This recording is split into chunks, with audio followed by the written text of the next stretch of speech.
I'm starting out here on chapter 22, Innocent, Diary of a King. The title is Making Ready for Our Run. He's getting his plans together to run, to escape, trying to go to Canada. Days passed fast, it seemed, and it was time for Master's trip to town. I guess my being so anxious is what made the time to pass faster than usual. I noticed Miss Lily as she came out of the front door and went and sat in her usual place, which was on the swinging seat. Samuel came from his house and went inside the big house. After a while, he and Master came out. Master sent Samuel to get Thomas. I noticed when the three of them were together, Samuel took the riding stick. Thomas left them and came over toward the barn where Odie and I were standing. He seemed to have a large smile on his face. Odie asked what was happening while Thomas was pulling the horses out to the carriage.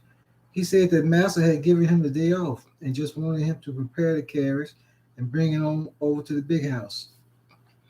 The three would be the only ones going into town this day. Thomas said something that had happened in the past, that there was going to be the selling of slaves, animals, and land, and he was glad that he wasn't going. He also said that he was not happy to go because one of the men might offer a price for him that Master would not turn down.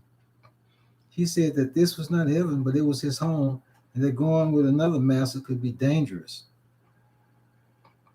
The new master might have more than one Samuel, and just that thought alone brought chills to all three of us.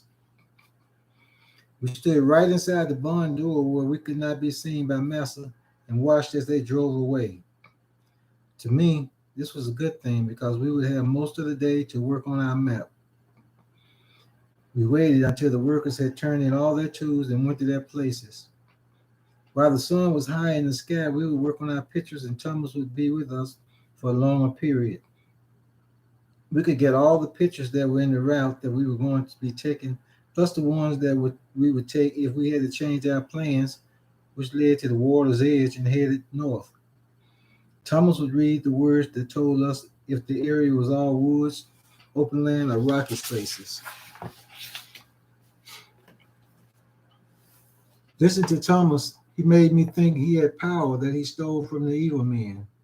I wanted that power, and I made up in my mind that I was going to steal all their powers. Odie's plan was to steal sugar, salt, and pepper. When we made it to the rocky place, we would sprinkle out some sugar on the ground. The dogs would stop to lick up the sugar and give us extra time to make it across the open land if we had to use this route. We had decided that this was less dangerous because there were no people living in the area. When we made it to the open land, Odie said that we would then sprinkle out the salt. The dogs were obviously thinking that the sprinkled salt was sweet like the sugar. He said this trick would have the dogs barking and sniffing. The men would have to wait until the dogs had gotten over the salt. I like this plan. It might be some fun because we would be showing Master that we too had a brain and was very capable of using it. That thought took me back to my homeland. If the evil men had come to us with good intentions and had offered us payments for our work, some of us would have gladly gone with them and there would have been no killings of families.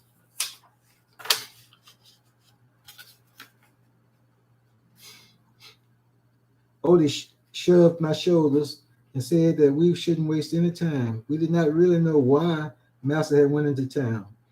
It might have been for a different reason other than what Thomas had said. We had Thomas to go and tell Aunt Hannah that we needed to make one more trip to the house. If she asked why, I tell her that Odie said it was a surprise for one of the ladies on the property.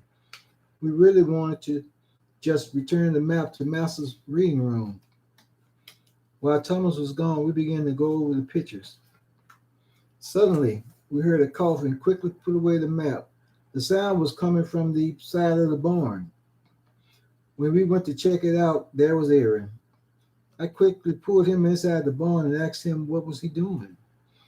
He said that he had been coming there for some time now, but this time the cough gave him away. He said that he had been coming for some time and knew that we were making plans to escape. My insides began to churn, and I pictured all of us being hanging on a tree, and our insides torn out and was left hanging from the creatures of the sky. This was a problem that we would have to fix and fast too. I asked Aaron what he knew. He said that he heard us talking about the river and which way to go. I asked him to tell us everything. He knew some of our plan, but did not know the very important parts. I had to think fast and get him to believe another story. I told him that Thomas had overheard Samuel talking to Massa about the way down to the river, and we were only trying to find out which way it went and how far it was. I also told him that we were going to try and get Samuel to take us down there for a look-see. This seemed to be working.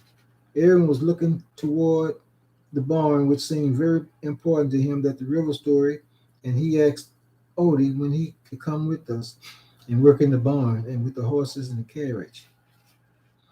Odie told him that he needed 1 more year to age, and he could then be trained, and if Samuel or Massa needed an extra worker, then it would be him. This did not sit well with Aaron.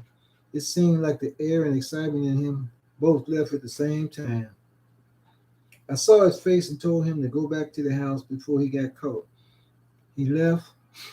Odie and I looked at each other and knew that we had to move fast. Once we got our supplies, we would then wait for the next trip into town for Massa, with Thomas driving the carriage. We would have everything ready so we could go as soon as the carriage went around the bend and out of sight. I had shaking knees and my breath got short just thinking about the joy I would have when we had made it to safety.